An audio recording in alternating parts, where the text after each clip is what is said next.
that'll be mine. Can you put this up? Yeah. Let me introduce this at the April 10th Lake Committee meeting. The committee moved to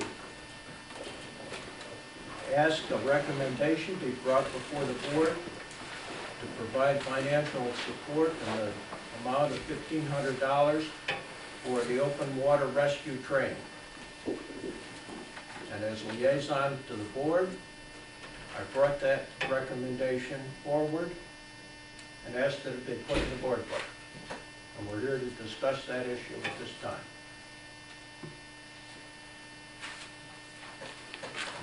Do you want to go over the fact that it's already been conducted Well, and the money's already been spent?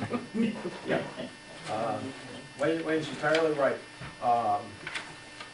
Due to communication scheduling, you can throw a lot of issues in the air. Commitments were made, to do this training, before there was before it was brought to the board, because this is the first time it's been brought to the board. And financial commitments were made on the part of the people that were doing the training for equipment and for fees to the Red Cross. And the training was, I believe, conducted on Saturday, successfully, I trust. And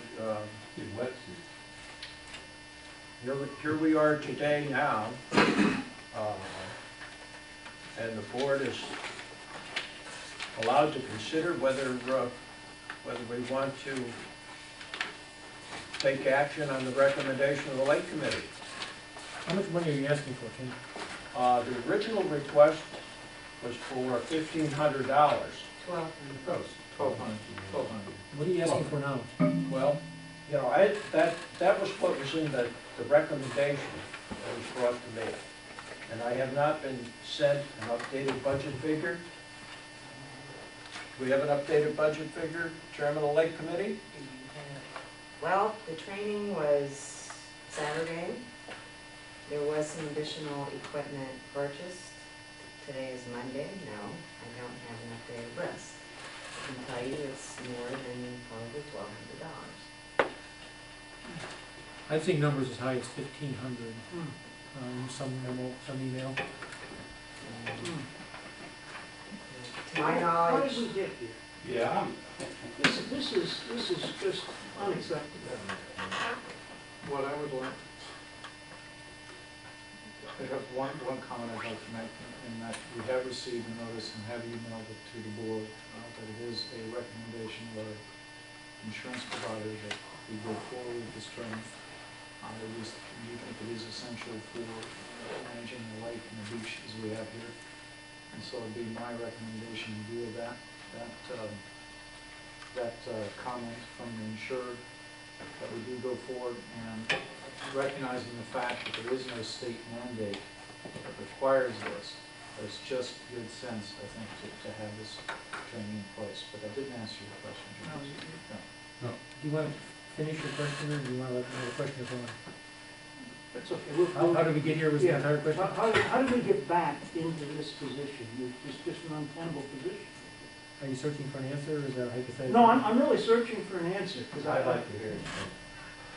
I don't understand it, how we got here, and I don't like being put in this position where after the fact we're asked to endorse something that should have come to the board months ago, or at least prior to the monies being expended.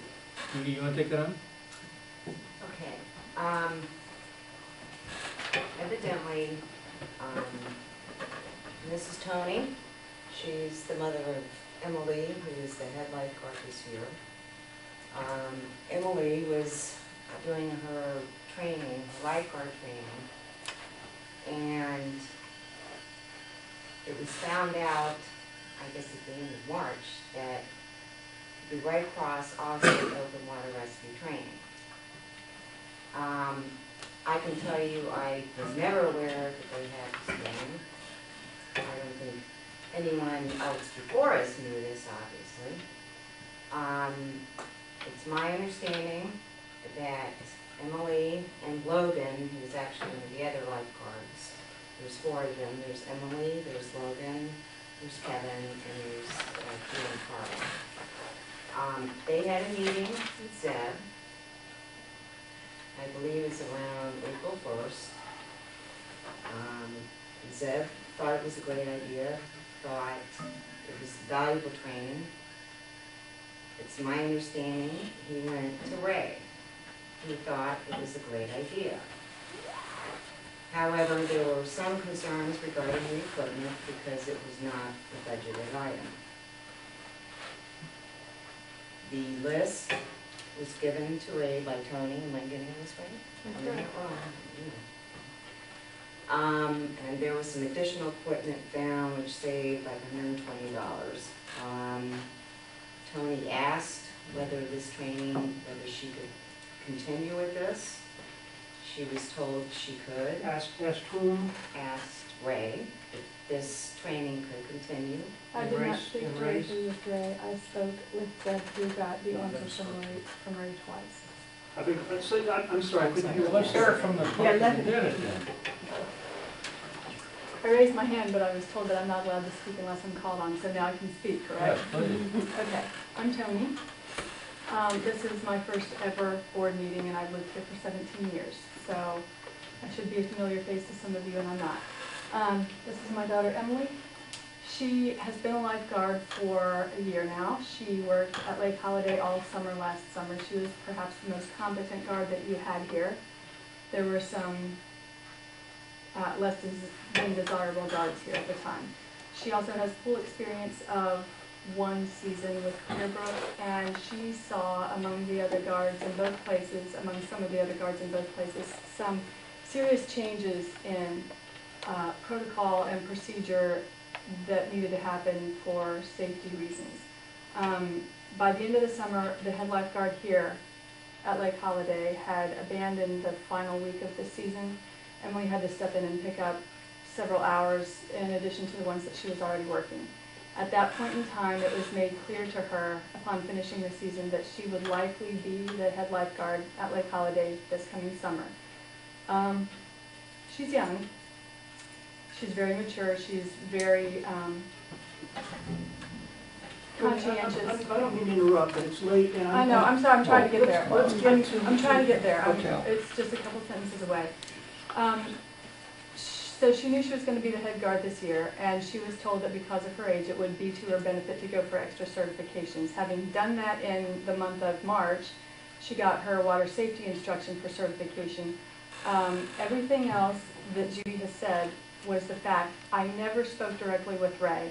I didn't go through. Emily and Logan went through Zeb first, and like Judy said, Ray thought it was a good idea. Still, we heard from Zeb again, the cost was going to be a problem, but it was still a good idea, go ahead. At that point, I went ahead, ordering some of the equipment, not all of it. At that point in time, the impression had been made on Emily and Logan that it was necessary for them, in order to be safe and to be able to do their job here satisfactorily, that they had to have this training. So I was committed in my own mind, if not, and the board was not committed at that point. You just said it was, some impression was made on, who made this impression? Where did they get this? The open water instructor that came to teach Logan and Emily and Giancarlo and Kevin. From the Red She- Cross. She is affiliated with the Red Cross. She also works out of the Warrenton Aquatic and Recreation But Facility. this was just this Saturday, right? No, their first interaction with her was in March, ending April 1st. She was a co-teacher of the water safety instruction class that two of these lifeguards took in order to prepare themselves better for their coming summer. And they thought that that was doing it, that taking WSI class was preparing them better for the summer. During the class, they were asked where they were going to work this summer. One of them said Lake Holiday. And immediately the instructor wanted to know where they were getting their open water certification. They had never heard of any such certification. I had never heard of any such certification. I'm finding out all about lifeguarding through Emily because I know nothing about it. She knew nothing about open water certification. And then she was informed all about it, more than she probably ever wanted to know about it.